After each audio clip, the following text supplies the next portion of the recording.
ce n'était pas le match du siècle, mais c'était propre, net et sans bavure. Et pour ne rien gâcher, une nouvelle recrue américaine en a profité pour offrir un récital pour la première de cette saison en Champions League à la maison. Amis Fenote, Amigon, bienvenue dans le Bloc Fenote, votre rendez-vous 100% OL Lyon. Le débrief du match contre Zankpölten, c'est parti. Mercredi soir, 18h45 au Groupama Stadium.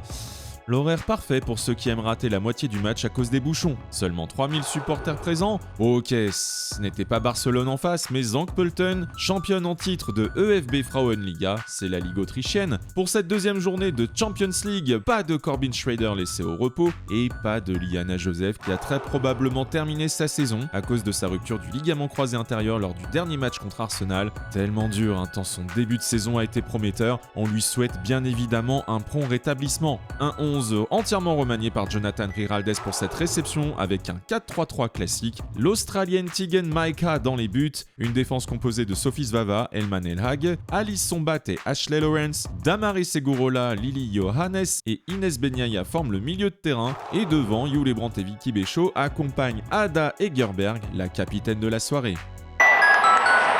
L'OL entre bien dans son match dès la deuxième minute, 1-2 entre Ada Egerberg et Lily Johannes. La Norvégienne frappe, mais Karina Schulter capte sans problème. Les 10 premières minutes sont plus ou moins un copier-coller, une domination lyonnaise, une multiplication des centres et la gardienne allemande déjà bien sollicitée. À la 28e, enfin un peu de concret. Superbe combinaison entre Vicky Béchaud et Jule Brandt. Finition impeccable de l'ex-Louvre de Wolfsburg. 1-0, une action d'école tout en mouvement. À la 40e, Karina Bruno lancé en profondeur tente sa chance et Tegan Maeka claque en corner. Avant la pause, c'est Made in Scandinavie. Queen Ada double la mise, bien servi par Elman Elhage, ça fait 2-0. En seconde période, l'OL gère assez tranquillement, quelques alertes, mais Maeka reste concentré et à la 51e, l'éclair de génie. Johannes récupère, s'avance et déclenche une frappe des 40 mètres. Les plus âgés parleront de chef-d'œuvre, les plus jeunes de banger. 3-0, franchement, un des plus beaux buts de la saison à date. Le reste, on va dire une balade, un but refusé pour Vicky Béchaud pour une charge légère signalée par la VAR qui est désormais disponible durant toute la compétition. Plusieurs changements avec les entrées de Wendy Renard, Kadidiatou Diani, Lindsay Hibbs, Melchi Dumornay puis Sofia Bekaled. Bon, il y a eu quand même pas mal de déchets devant, mais le sérieux est resté plutôt constant. Score final 3-0, propre, sans bavure, même avec une équipe bis. Lyon arrive à faire le travail. Bon, heureusement, pourra-t-on dire, les Fenotes n'ont pas eu droit à une opposition féroce, mais on les a quand même vus beaucoup plus fébriles contre un Saint-Etienne assez dégueulasse en première ligue. Au niveau des statistiques, 46 tirs dont 15 cadrés. Ça me rappelle une certaine rencontre contre Galatasaray la saison dernière, mais notre coach après le match nous a promis que les buts viendront. Bon, il n'y a plus qu'à le souhaiter, mais on sent quand même des choses se créer entre les joueuses et puis deuxième victoire de rang en Ligue des Championnes. Avant de passer aux notes des Fenotes, juste une mise au point.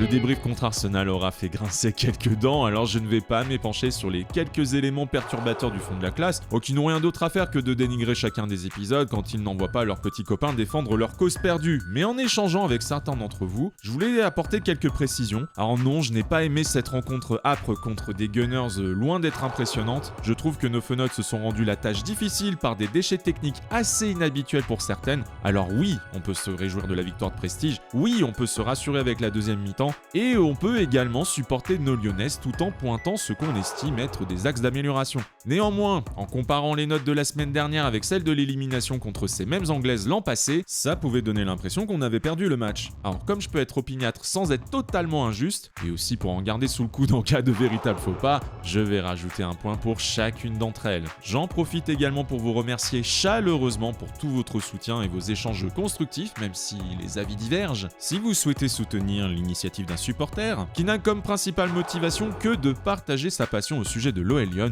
en vous proposant du contenu dédié au meilleur club de foot féminin au monde, oui, c'est le supporter qui parle, abonnez-vous à Au Bien Joué, partagez cet épisode, mettez des likes et laissez un petit commentaire, je me ferai un vrai plaisir de vous lire et de vous répondre.